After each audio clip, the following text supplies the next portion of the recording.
Okay, welcome back. The last video I left off talking about what happens when the medium changes. So you don't want to do this to your note. I'm going to erase it just so I can explain it. You don't need to copy anything down at this point. What happens if we get rid of air? Let's go to glass. Okay, so air, remember the index of refraction for air is our 1.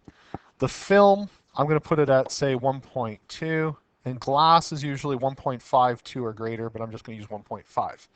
So what happens now if that backstop has a greater indice of or optical density? Okay, so similar setup as I did before. So like I said, you don't need to copy this down. You're just going to follow me through on the explanation. This is still going to reflect. So we get our light reflecting. So again, I'll go trough. So it hits as a trough. So that means it's going to reflect as a crest. So it's going to look like this. Now that light that gets transmitted through to the backstop, we now have the same situation again where we have less dense hitting more dense. So it's the same situation as we had above. So that means it gets reflected out of phase. Okay, gets back to here, so it undergoes the exact same phase shift. So it got reflected, this one got changed to a crest, which means this one's going to get changed to a crest. And what happens is we have the opposite effect happening. So for N3 being greater than N2, we get constructive interference. So being the betting people that you are, you can figure out that in this case then, if it holds true, if our N3 value is greater than N2, this then will switch to destructive, and this one will switch to constructive. So it ends up being a switch. So we go to our formulas. You have the one sets of formula on that side. I'm going to find my spaces right here. So for N3 greater than N2, it's actually a switch. All right. So N3 greater than N2. So when you transfer that to your formula sheet, all right, you will want to make sure that you are very clear on this, because the formulas obviously are the exact same. It's just the opposite ones applied. All right. There we go. So there are the formulas, and you need to be aware of what is the optical density that I'm looking at here. All right. So there we go. That is the reflection end of it. So flipping over to the next component of the note, now we're looking at transmitted light. So transmitted light is light that goes through. So we're looking at the bottom of this situation. And again, for some reason my note didn't transfer very clear. Hopefully your printout is a little bit nicer. All right, so we're looking at this situation here. Now, same scenario, and again, I'm not going to drag this out. So our light ray hits the first surface. I'm not worried about the reflection in this case. So we get some transmitted light, and then that light will pass through. So because we're looking at the bottom side of it, draw that line. So what happens for transmitted light? Well, it passes from one medium, passes through the other medium. So I'm going to say, again, let's go with the trough. So if it hit trough there, it's going to start as a trough here, and it exits as a trough. All right. Now, what happens to the light that bounces back and forth? Because that's what's going to happen here. This one's going to get reflected, but some of that light will get re-reflected back down. So what will it exit like? What will it exit like? So we know that here it went from a more dense to less dense. So the situation again, we're looking at N2 is greater than N3. So we know that it reflected as a trough. So it would become, as we did before, so going way back to this screen. So more dense to less dense. It remains as is, as it was. Oops. So trough, that means it reflects as trough. So because it's almost a thickness of 0, this is happening instantaneously. It'll hit there as a trough, reflect back here and transmit through as a trough.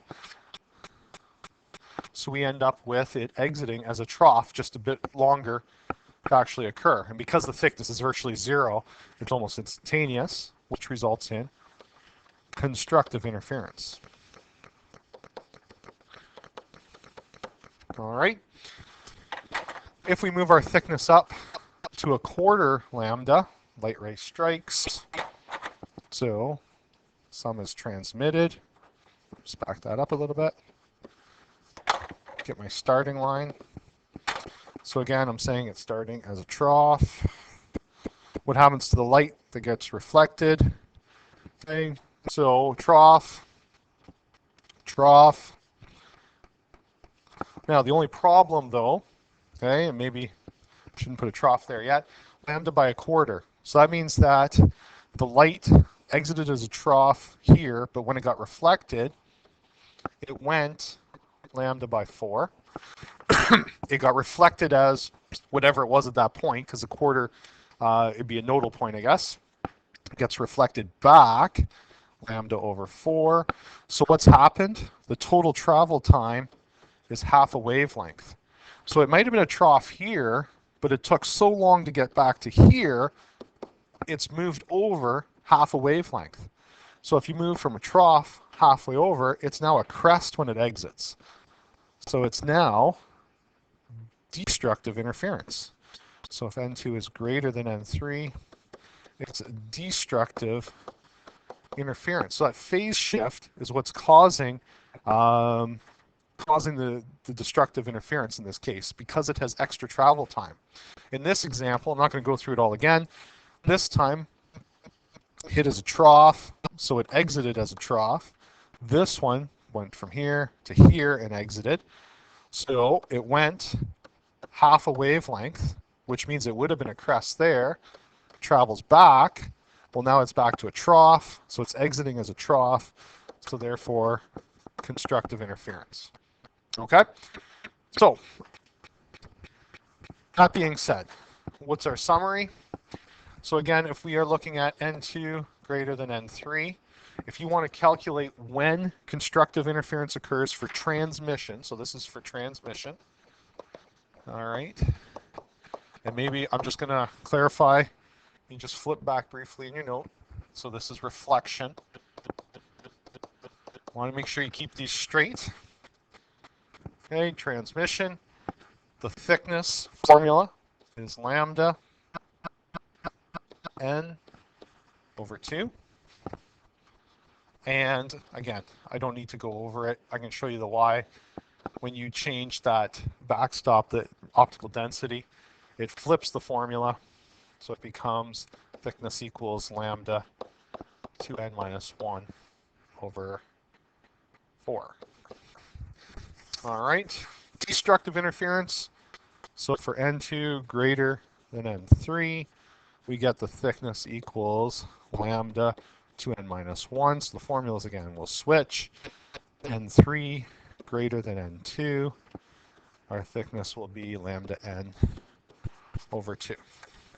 All right, so there are the formulas that are related to transmission and reflection. So from v equals f lambda, so for our universal wave equation, we know v is the speed of light, so it's really c. So c equals f lambda, and if we assume the initial equation is the velocity of light in a different medium, then we can take the ratio of c to v. So what I'm saying is, let's compare our c equation, which is equal to f lambda, and that'll be our frequency in lambda 1, and we divide it by v equals f lambda, which will be our new medium. Now remember, you can't change a frequency, okay? f1 equals f2, okay? You can't change frequency. Once it's generated, that pulse, it's gone. It can change wavelength and velocity when it enters different mediums. So that being said, those guys are going to cancel out. So we get C over V equals lambda 1 or over lambda 2. Okay, but we know that N2 equals C over V. So that's how we determine optical density, by taking a ratio of speed of light with the velocity in a particular medium. So that means we can replace C over V with N2, and that's lambda 1 over lambda 2. And the more useful formula, we're looking for what is the new wavelength in the new medium. So I'm going to replace it with lambda 1 over lambda 2. Oops, that's putting a whole lot of lambdas in there. There we go. All right. So there is our formula that will tell us the new wavelength in the new medium. All right. So I have an example here. In the summer, the amount of solar energy entering a house needs to be minimized. We do this by applying a thin film coating to maximize reflection. So we are looking at reflection formulas. If light is 568 nanometers, travels into an energy efficient window, what thickness of the added coating is needed to maximize reflected light? Okay, so we have light striking the window. So here's my window. It's air. We're going to have our film, and then we're going to have glass. Now glass, again, we assume 1.52. So that means we are dealing with a situation where N3 is greater than our film. Okay, because our film is 1.4. So for the film, N equals 1.4, that's given. Should have gave you that for glass, and I'll make sure I'll do that when we have assessments. So I need to know what is the new wavelength when light enters the thin film. So lambda 2 equals 568 times 10 to the negative 9. That takes care of the nanometers, divided by 1.4. And I get my new wavelength to be 420 times 10 to the negative 9 meters. All right. Now I do want I want to maximize the reflection. So I'm maximizing my reflection.